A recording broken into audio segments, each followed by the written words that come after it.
You're this perp back with another video, and I just got done watching Night's End. This movie just came out on Shudder. You can check it out for yourself. I don't want to go deep into spoilers, just kind of give you my first impressions of this movie. I was actually kind of looking forward to watching this based on the trailer. I'll put that in the link in the description so you can check it out for yourself. This on paper, the concept was interesting because this follows a character named Ken. He pretty much wants to dedicate his life now to just creating content. Now, if you're a content creator, I think there is a lot to like about the beginnings of this movie, where Ken is trying to hit that algorithm, that everybody is trying to do as a content creator. But nothing seems to be working. There are things that get revealed why he's so stuck in the house in this new apartment. It's really weird how they have it too. Like, he has, plastic over his doors. There's like walkways.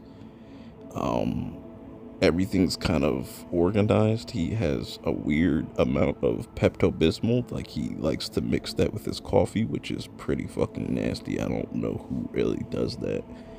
Um, Also, he keeps dead birds in the freezer. Really weird.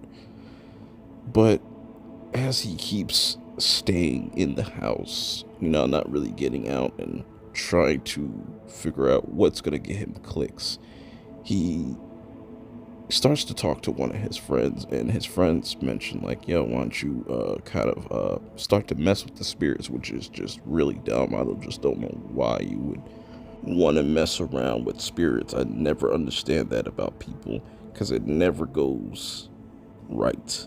Now, there's some interesting funny characters in this movie. There's a Doctor Strange lookalike.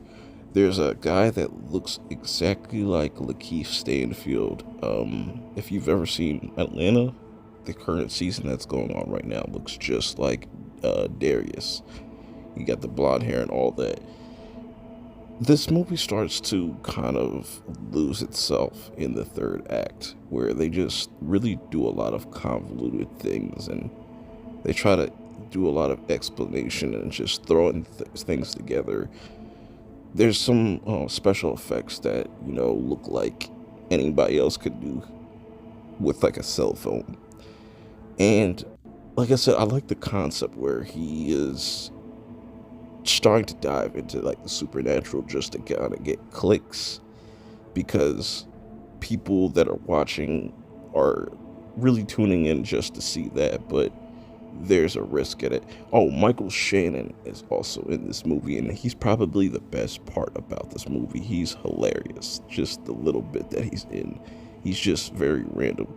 There's a lot of random things that kind of just happen in this movie, and just like I said, the explanation of certain things just doesn't really make sense for me, and just kind of hurt this movie, where I feel like the first like 45 minutes or like the first half was pretty cool for the most part. It's just when you start to dive into other things, it kind of just doesn't really make sense. Like, and you kind of see it coming from a mile away. They could have ended this movie in like 20 minutes earlier.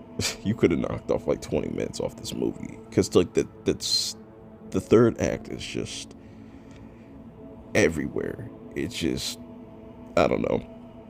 But I just like the fact that this was like about a person that was trying to be a content creator. It just fell apart for me.